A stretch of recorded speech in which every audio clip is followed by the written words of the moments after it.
wabarakatuh. Berjumpa kembali pada video mata kuliah Pendidikan Kewarganegaraan Unira Malang. Pada video kali ini kita akan membahas mengenai Indonesia sebagai negara hukum. Sebelum kita memulai pembahasan lebih lanjut, mari kita bertanya terlebih dahulu. Apa pengertian dari negara hukum? Secara etimologis, negara hukum itu terdiri dari dua kata, ada negara dan hukum. Nah, kata negara sendiri berarti adalah negara yang biasanya diasumsikan sebagai bentuk diplomatik dari suatu etnisitas nyata atau masyarakat yang memiliki hukum untuk menjaga keteraturan. Sehingga masyarakat ini bisa diartikan sekumpulan masyarakat yang memiliki aturan untuk menjaga ketertiban atau menjaga keberlangsungan hidup mereka. Nah, sedangkan kata hukum sendiri diartikan sebagai produk dari sebuah negara yang bertujuan untuk memelihara ketertiban hukum. Jadi hukum itu sendiri adalah bagian dari negara karena hukum ini adalah ciptaan atau produk yang dibuat oleh negara untuk mengatur masyarakatnya agar tertib, kemudian tidak terjadi penyelewengan. Nah, apa kesimpulan dari negara hukum secara etimologis ini adalah negara hukum adalah negara yang setiap kegiatan penyelenggaraan pemerintahannya didasarkan atas hukum yang berlaku di negara tersebut. Jadi, negara hukum itu adalah negara yang menggunakan asas hukum atau berlandaskan hukum setiap kebijakan yang diambil atau yang dilaksanakan oleh pemerintah. Nah, bagaimana pendapat para ahli tentang negara hukum itu? Nah, menurut Johan Nasution, bahwa negara hukum adalah sebuah negara yang penyelenggaraan kekuasaan pemerintahannya didasarkan atas hukum. Sedangkan menurut Jimmy Asidiki, negara hukum adalah bentuk negara yang unik karena seluruh kehendaknya, aktivitasnya, pelaksanaan pemerintahannya itu didasarkan atas hukum. Sedangkan menurut Juniarto, hukum adalah asas negara yang mengandung arti bahwa penyelenggara negara atau tindakan penguasa harus didasarkan hukum, bukan didasarkan kekuasaan atau kemampuan penguasa belaka dengan maksud untuk membatasi kekuasaan penguasa serta melindungi kepentingan masyarakat, yaitu pelindungan terhadap hak asasi anggota masyarakatnya dari tindakan sewenang-wenang. Jika kita melihat pendapat Johan Nasution maupun Jimmy Asidiki, ini memiliki kategori yang sama, yaitu negara yang harus berjalan dengan hukum. Tapi untuk pendapat Juniarto ini lebih disempurnakan lagi, negara yang melaksanakan pemerintahannya dengan landasan hukum agar tidak terjadi penyelewengan kekuasaan dan bisa melindungi masyarakat. Bahkan lebih lengkap lagi penjelasan Juniarto mengenai negara hukum. Nah, bagaimana ciri-ciri negara hukum menurut Undang-Undang 1945? Negara hukum itu harus bersumber dari Pancasila. Kemudian negara hukum harus berasaskan kedaulatan rakyat.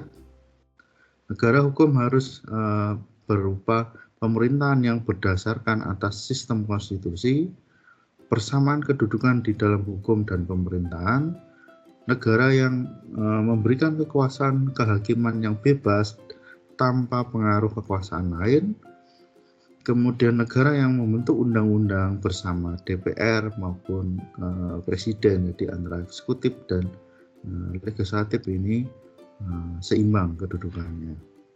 Kemudian dianutnya sistem MPR atau perwakilan. Itu ciri negara hukum menurut Undang-Undang 1945. Nah, bagaimana hubungan negara hukum dan HAM. Apakah keduanya saling berkaitan? Nah, negara hukum dan HAM itu saling berkaitan karena hukum sebagai batasan, batas-batas sebagai pengawal HAM. Jadi menjadi batasan untuk mengawal pelaksanaan HAM, sehingga terwujudlah keadilan dari HAM itu tersebut.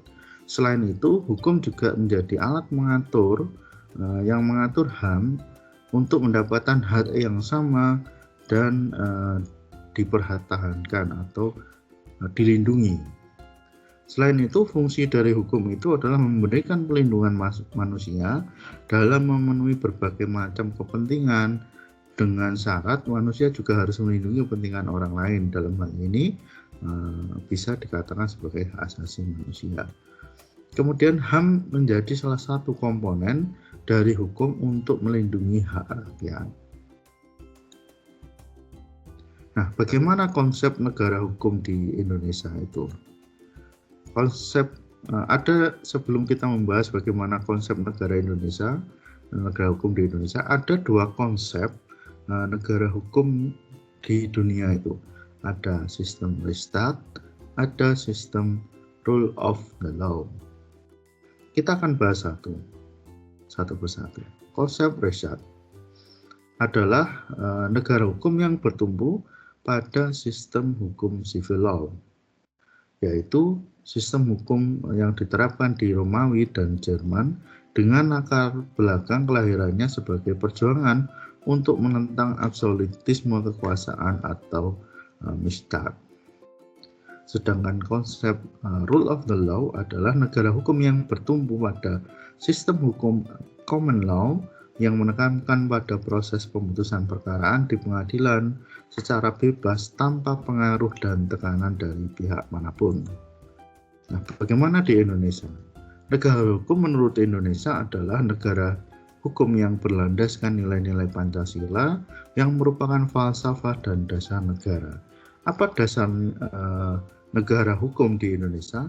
Yang pertama ada pembukaan Undang-Undang 1945 dan pasal 1 ayat 3 Undang-Undang Dasar 1945, yaitu negara Indonesia adalah negara hukum. Implikasinya berarti masyarakat harus tunduk kepada hukum yang berlaku. Nah, di alinea 4 pembukaan Undang-Undang Negara Republik Indonesia ini tercantum tujuan dari negara hukum di Indonesia. Yang pertama adalah melindungi bangsa Indonesia dan seluruh tumpah darah Indonesia.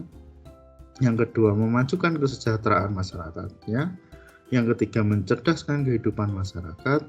Yang keempat adalah ikut melaksanakan ketertiban dunia yang berlandaskan kemerdekaan, perdamaian, dan keadilan sosial. Nah, bagaimana ciri-ciri negara hukum berdasarkan Pancasila?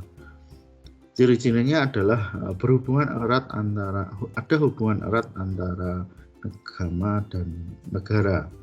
Yang kedua adalah bertumbuh pada prinsip ketuhanan yang Maha Esa. Yang ketiga adalah menganut kebebasan agama dalam arti positif. Yang keempat adalah melarang paham ateis maupun komunisme. Yang kelima adalah asas kekeluargaan sekaligus kerukunan. Nah, di dalam melaksanakan negara hukum Pancasila ini ada beberapa unsur yang harus ada. Antara lain adalah negara yang berlandaskan ketuhanan yang Maha Esa, pemerintahan yang didasarkan atas hukum. Yang ketiga adalah penguatan prinsip demokratif dalam memilih para pemimpin. Yang keempat adalah pembatasan kekuasaan pemerintahan dengan mengedepankan prinsip check and balance. Yang kelima adalah prinsip persamaan di depan hukum. Yang keenam adalah kekuasaan hakim yang merdeka dalam menjalankan sistem peradilan dan penegakan hukum. Yang ketujuh adalah peradilan tata negara dan peradilan tata usaha negara ada. Kemudian yang ke-8 adalah pengakuan dan pelindungan terhadap hak asasi manusia. Dan yang ke-9 yang terakhir adalah adanya upaya untuk mewujudkan kesejahteraan negara atau welfare state. Nah, bagaimana prinsip negara hukum dalam kehidupan warga negara? Yang pertama, kita harus melihat dulu apa urgensi hukum dalam negara hukum. Jadi urgensi hukum itu adalah untuk menciptakan keadilan, yaitu unsur yang harus diperhatikan dalam menegakkan hukum. Artinya dalam pelaksanaan hukum, aparat harus mengedepankan sifat adil, baik kaya, miskin, pejabat atau orang biasa harus memiliki sikap keadilan yang sama, dihukum yang sama, melalui proses hukum yang sama. Kemudian yang kedua adalah hukum itu harus bermanfaat bagi setiap manusia. Dalam prosesnya, penegakan hukum harus mengambil keputusan yang memiliki manfaat untuk masyarakat. Jangan sampai keputusan hukum dari penegak hukum itu justru nanti akan merugikan banyak masyarakat. Kemudian untuk menciptakan kepastian hukum, artinya adalah penegak hukum ini harus memberikan pelindungan hukum terhadap semua orang tanpa mengadakan perbedaan atau persamaan di depan hukum, sehingga tindakan sewenang-wenang, pelanggaran HAM itu dapat diatasi. Nah, bagaimana prinsip negara hukum menurut Undang-Undang 1945? Pertama adalah norma hukumnya harus bersumber Pancasila dan sebagai hukum dasar nasional. Yang kedua adalah sistemnya yang digunakan adalah sistem konstitusi. Yang ketiga adalah kedaulatan rakyat dan prinsip demokrasi. Yang keempat adalah prinsip kesamaan kedudukan dalam hukum dan pemerintahan. Yang kelima adalah organ pembentuk undang-undang adalah Presiden dan DPR. Kemudian yang ketujuh adalah pemerintahnya adalah bersifat presidensial. Yang kedelapan adalah kekuasaan hakim itu bebas tanpa adanya campur tangan dari eksekutif atau kekuasaan lain. Sedangkan yang ke-9 adalah hukum ini bertujuan untuk melindungi segenap masyarakat bangsa Indonesia, memberikan kesejahteraan, mencerdaskan kehidupan bangsa, dan menjaga ketertiban, kemerdekaan, dan keadilan sosial. Serta yang ke-10 adalah memberikan jaminan hak asasi dan kewajiban dasar manusia. Ini adalah prinsip negara hukum menurut Undang-Undang 1945. Nah, bagaimana dinamika negara hukum di Indonesia, pelaksanaan hukum di Indonesia? Apakah terjadi sudah mencapai titik keadilan atau belum? Ataukah dalam pelaksanaannya ini ada hambatan-hambatan yang mengganggu terwujudnya negara hukum? Nah, ternyata di dalam pelaksanaannya masih banyak perilaku warga negara, khususnya oknum aparat negara yang belum baik atau terbukti masih ada praktik KKN, praktik suap, perilaku premanisme, dan pelakuan lain yang tidak terpuji. Contoh kasus kita bisa mengetahui di berita ada penangkapan penyidik KPK yang harusnya dia menjadi garda terdepan untuk melindungi korupsi, ternyata juga terlibat praktek kasus, yaitu penjual beli kasus. Nah, ini tentu saja penerapan negara hukum di Indonesia masih harus diperbaiki. Nah, tugas kita adalah untuk mengetahui dan di kemudian hari kita bisa menghindari praktek-praktek seperti tersebut. Yang kedua adalah masih ada potensi konflik dan kekerasan sosial yang bermuatan sara, tawuran, pelanggaran HAM, dan sikap etnosentris. Kemudian yang ketiga adalah maraknya kasus-kasus ketidakadilan sosial dan hukum yang belum diselesaikan dan ditangani secara tuntas. Masih banyak sekali pelanggaran HAM seperti kasus Munir yang sampai saat ini belum terketahui siapa dalang di balik semua itu peristiwa itu. Kemudian banyak kasus-kasus yang terjadi saat ini yang menghambat adanya pelaksanaan negara hukum di Indonesia. Nah, apa hikmah yang bisa kita ambil dari mata kuliah pertemuan ke-11 ini? Adalah menurut pendapat Harry Ward Bixler, kita mengutip pendapat Harry Ward Bixler bahwa hukum bernilai bukan karena itu adalah hukum, melainkan karena adanya kebaikan di dalamnya. A law valuable not because it's law, but because there is a right in it. Terima kasih telah menyimak video materi kuliah hari ini. Apabila ada kekurangan saya mohon maaf. Assalamualaikum warahmatullahi wabarakatuh.